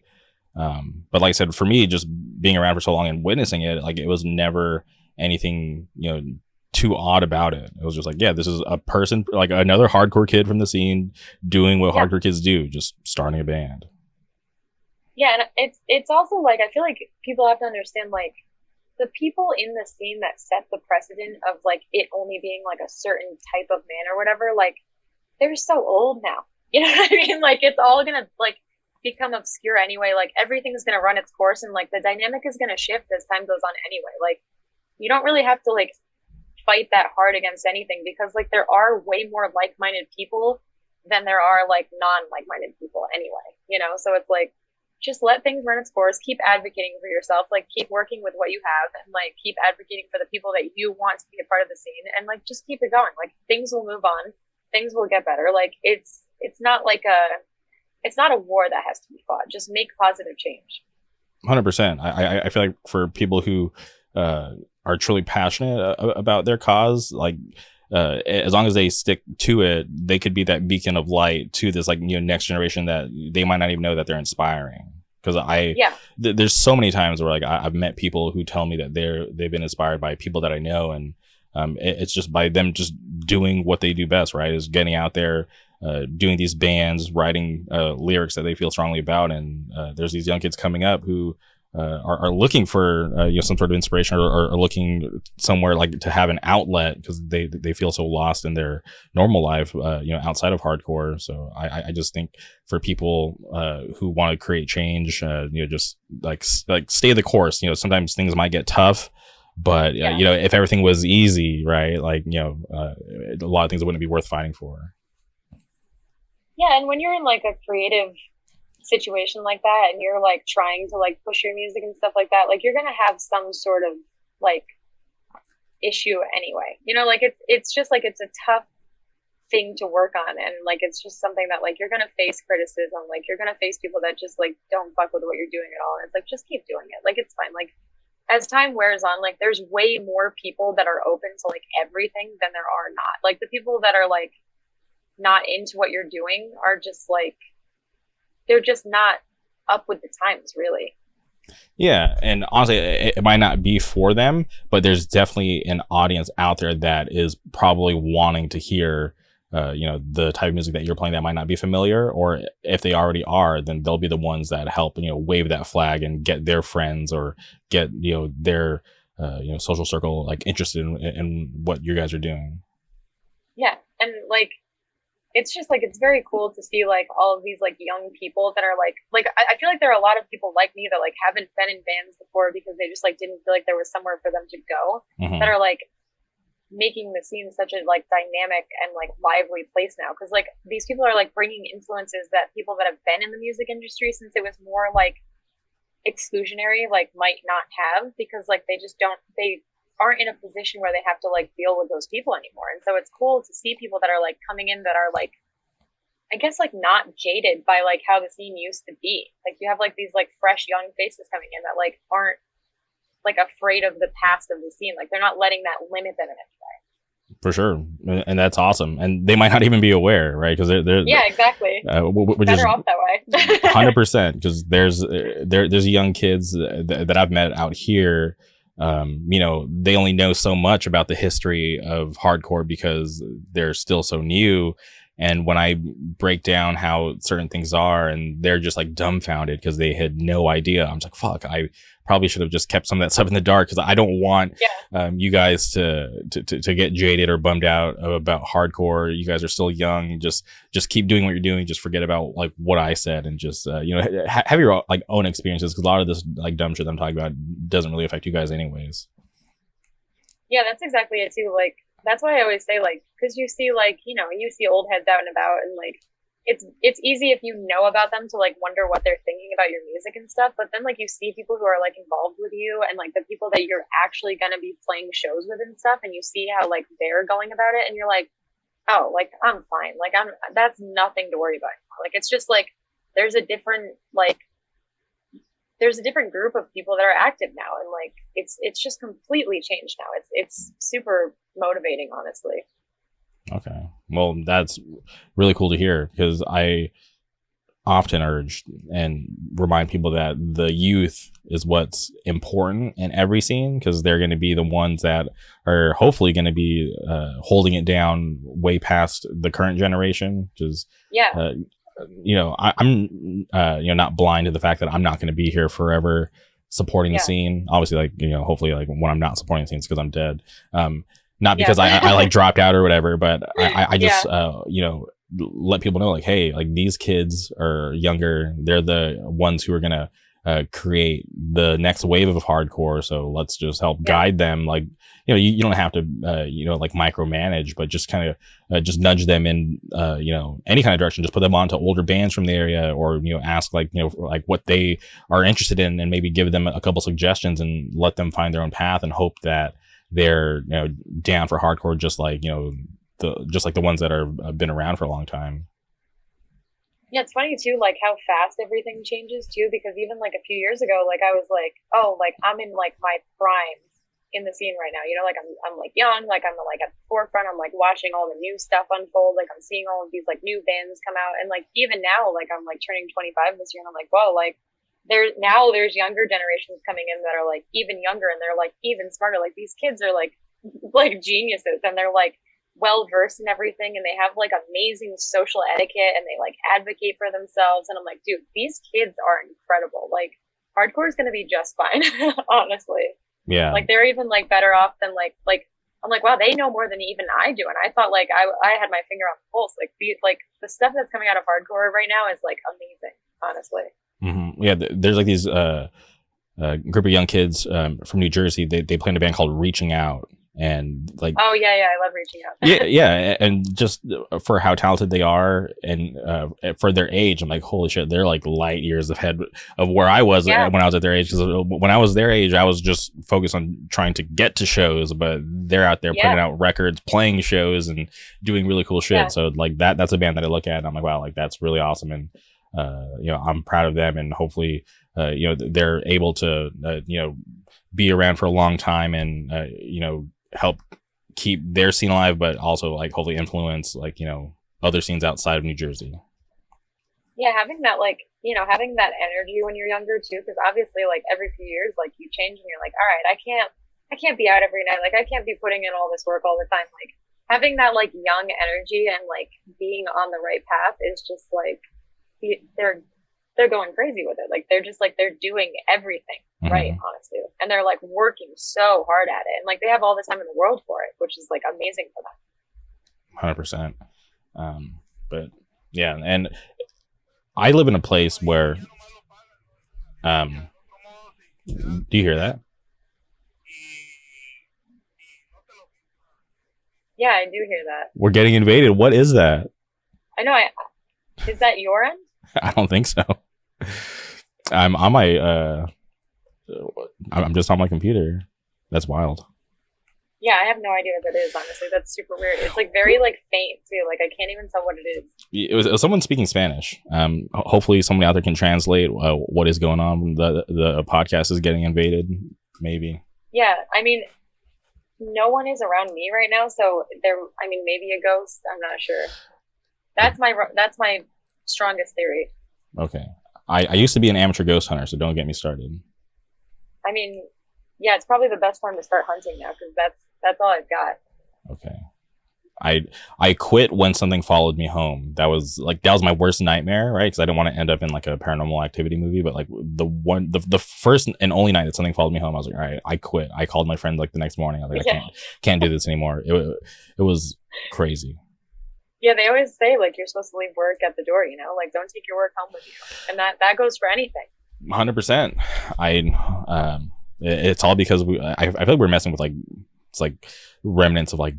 And this sounds crazy, but like black magic and like weird shit. Because my old roommate, his longtime girlfriend, they had this one house that was like passed down through like generations of like families, and at like one point, his girlfriend's aunts like lived there, and they were like witches apparently, which I've never met them, but apparently they were witches, and they did all their black magic in this one very specific room, and then eventually they moved out. The house got passed down to my roommate's girlfriend's parents, so they lived there just like it's like a normal family. And the room where the aunts did their black magic, it was just like a storage room for the current family. They just put toys in there and just like random stuff, and they would always tell me, they're like, there's like these like toys from like the 80s, like battery operated toys that have no batteries in it that just go off in the middle of the night. And to me, I'm like, you guys are full of shit. Like I don't believe it. And they're like, no, like for sure, like come over and like we'll show you. And we used to you remember the show Community? So we used to do like weekly like watch parties together, and we would do it at that house. And there'd be times where like we're all in the living room watching Community, and then the kitchen sink would just turn on, and we're like, oh, okay. And they're like, this is it. Like things like this happen all the time. So like we would go hang out in like the local cemetery and like try to conjure up ghosts, do whatever shit. And then it finally built up to this one night where we're like, all right, like we're going to the toy room. One of my friends brought like his night vision goggles that he got with like a Call of Duty pre-order because we were going to see some ghosts in night vision, whatever. And like it was like honestly like one of the strangest things that I've ever experienced, because as soon as you crossed like the threshold, it felt like way different. Like it felt like you were in there with like weights on your body. It was just like this like different atmosphere, but maybe it was our mind is playing tricks on us. I don't know, but like we like stayed in there, nothing happened. And then I didn't go home. I went to my girlfriend's house at the time, and then that's where like I like had this like crazy like experience. It was like sleep paralysis, and it was just like scared me enough to not ever want to do it again. But I'm still a fan of that stuff. Like I went to like Zach Bagans like haunted museum in Las Vegas, which was went and did that, which was like pretty crazy. Like me and my buddy Nate, we did like the VIP, like it was called like the RIP package, and like we were able to go down to the basement where they like allegedly like murdered like women and children, and they had like they had like a spirit box going, and like when Nate and I walked down there, it like greeted us, which was like really strange. And even when we were leaving, like I wanted to get out of there faster than my friend Nate did. Like as we were leaving, it like yelled like goodbye, which was like really weird. Yeah, no, stuff like that for me is always like, I've never like doubted it or anything, but I'm always like hesitant to involve myself in it, like because like we like play in Massachusetts a lot, and like we're like out in that area and stuff, and like I see all these people in like Salem and stuff that are so like heavily involved with it and like very like inviting to it, and I'm like, I will definitely talk about it with you, but I think I'm too stupid to dabble in that because I think I would have things like following me home and like haunting me forever. Yeah, no, I'm telling you, like that's why the one night where I like had that like sleep paralysis and was dealing with like a demon type thing, it was just Yeah. like I'm good because Yeah, like let's definitely talk about it, but I don't want to like talk to them. Like I don't want to be involved with any of that. Like people 100%. that like do spells and like seances and stuff. I'm like, nah, I can't go to stuff like that. I'm not with it enough. I don't know how you like keep yourself safe in situations like that. Oh no, like it's like way in the past. Like these days, I don't want to do anything that involves that. Like Yeah. like where I work, I drive between like 3 different cemeteries like every day, and I think about it. I'm like, oh, it would be fun, but then also it would be fun up until like I had another experience like that, and I would get quickly reminded why I quit the first time. Oh yeah. I always just like because I don't know, like I'll like walk in cemeteries and stuff, and like you kind of like I feel like you can feel that like weird like magnetic draw on it almost like like when you're like dealing with like paranormal things like sometimes you can like feel that like weird like draw if you're like aware of it Mm-hmm. and like I'm just like acknowledge thumbs up to the ghosts, don't worry, I'm just passing through you know I've had 2 crazy experiences in the cemetery because like we like specifically would hang out in like the oldest part of the cemetery because yeah I don't know what our logic was, but we thought, okay, maybe like these are like the oldest, angriest ghosts. Maybe like they'll yeah come out and like interact with us. Um, yeah but one time we were like walking through just like a bunch of headstones, and it was like there was like 3 of us, and I was the back of the group, and we're going through yeah we're going through the headstones, and this is like an outdoor cemetery, like your normal cemetery. Like we're like going through it, and there's like these like, and this is like 3-4 in the morning, and there's like these really like extreme like temperature changes, like going from like yeah really cold to really hot to really cold, and we started to freak out, so we started like walking faster, and like I said, I was at the back yeah of the group, and I was wearing a hoodie, and something yanked my hoodie like off my head. And that's crazy yeah, and it definitely wasn't anybody in the group because like I said, I was like the last person in the line, and that yeah was like really scary. But how do you explain that? Maybe it was the wind, I don't know, whatever. But another time, like right by the oldest like headstones was the mausoleum where my grandma actually is, because she got cremated, so she's in this like mausoleum. yeah And we were in the old headstones just calling out, hey, is anybody there, like talk to us, whatever, just like doing like the stupidest shit. yeah But then out of nowhere we hear this lady in the distance, but nobody can understand what she's saying. And mind you, this is like 3 in the morning, like we're freaking out because it's just like, whoa, like what is that an actual yeah person, or is this like, are we finally talking to a ghost? And nobody can understand what she's saying, but then it clicks in my brain like, holy shit, she's speaking Cambodian, because like I'm like half Cambodian, half Filipino, and she, yeah like the language that we're hearing from like faintly in the distance is Cambodian, and I'm like, there's no way that's my grandma trying to talk to us. So dude. we're just kind of like, because I told them, I'm like, dude, that's not English, that's Cambodian. And they're like, how do you know? I'm like, dude, because that's what my mom and like everybody speaks at home. I know Yeah. like what it sounds like. And then and they didn't know this until I told them. Yeah. I'm like, my grandma is in that mausoleum.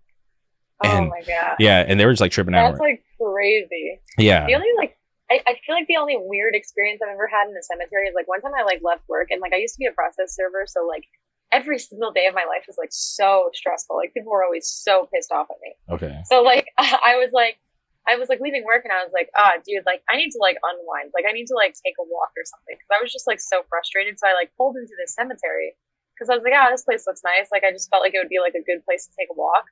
So I'm like walking through and for some reason, like I walked directly over to this headstone and like I almost felt like I was like, I'll start there. Like I have to go over there. Like for some reason, like it just felt like the most natural course.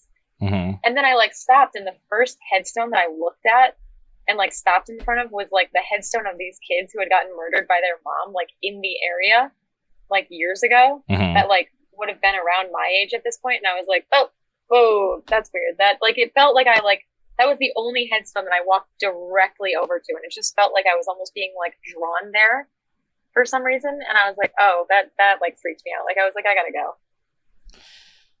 Scary stuff. Really interesting. Yeah. But I feel like these days I'm more fascinated by like UFOs than the paranormal. Yeah. Um, I feel like for me, I don't know, like for UFOs and stuff like that, like I'm almost like I feel like I'm kind of unmotivated by them lately because of like all the stuff that's been going on with like the government and space and stuff. mhm. Like the government's too involved in space. I gotta talk to these ghosts. Like they don't even know who the government is anymore. Yeah. Like with and also like with like Elon Musk and like SpaceX and stuff. I'm like that dude is too far in space. I'm Mhm. like he won't just like leave space alone for me to enjoy. Yeah. It's strange. But it is like a boundless thing that you can like just like the history of like space exploration and stuff. You can just dive into that like for the rest of your life and still hardly know anything about it. I feel like. Yeah, I always laugh and I'll watch like flat Earth videos just to get a kick out of it. Yeah. But yeah, space definitely is interesting because I love like sci-fi stuff. So I always wonder like, will there be a time where like all of humanity is going to have to depart from Earth and go to like Earth 2 or wherever else is next? Well, yeah, and also when those like, I feel like it was like maybe 2016, maybe a little bit later than that, but when they like declassified all of those files about UFOs, like that shit was crazy because I was like, dude, you can't trust anything. Like I was like sitting here like gaslighting myself for years about this, and now they're like, oh yeah, there was a practical use behind that those UFOs and stuff. You guys were right, and I was like, that's so crazy. And then like when you learn about the actual use of like UFOs too in like your everyday life, you're like, oh shit, like that's like dark. Like there's like a crazy like dark history to it, even beyond like things that we like don't know about related to like UFOs and stuff like that.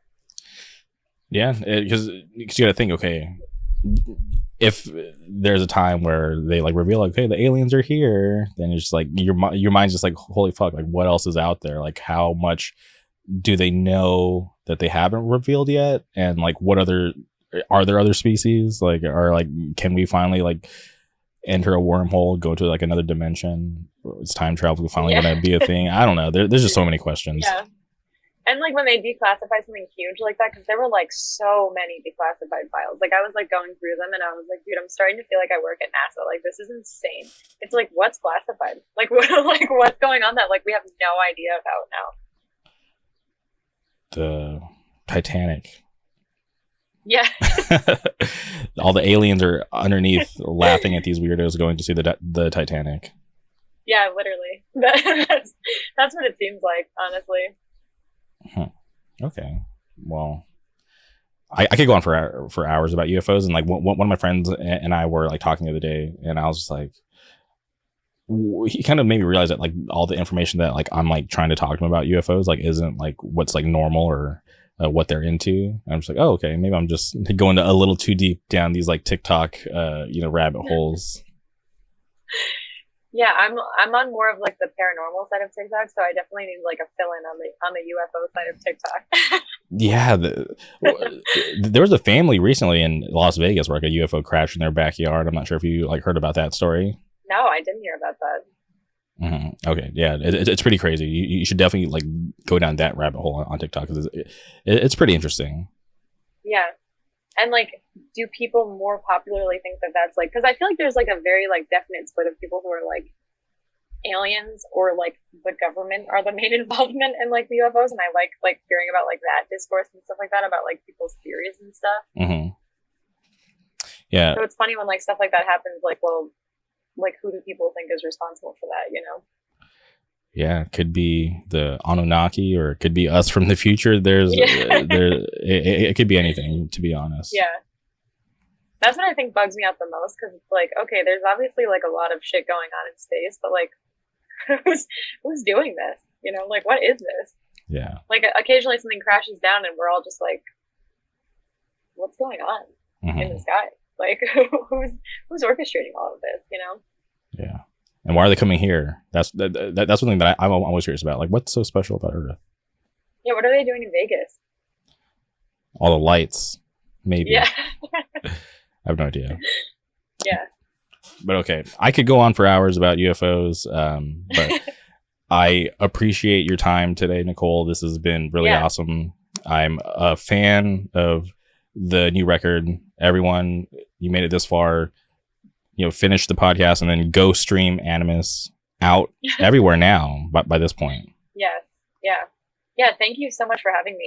I'm so excited to like be involved with like podcasts and stuff like that because like like you're supporting the scene, like I'm supporting the scene. Like we're both like working in like very different aspects for like the same goal, and like it's with social media and stuff like that, like we've been talking about a lot, like it's so important to have like people like you involved in the scene, like like getting to know people and like talking about other bands and like stuff like that, and like kind of like connecting with musicians on a personal level. Like that shit is so important and it means so much, so I really appreciate your time today. Like I appreciate you having me, and I thank you for talking about the new record and like checking it out. Like I'm super stoked about that. So no, the feeling is mutual. Like I do this to help promote and push things that I think are awesome. So like I said, the feeling's mutual. I appreciate your time, so thank you. Yeah, thank you so much. All right, thank you everybody for tuning in. We appreciate your time, and we'll be back soon. Goodbye.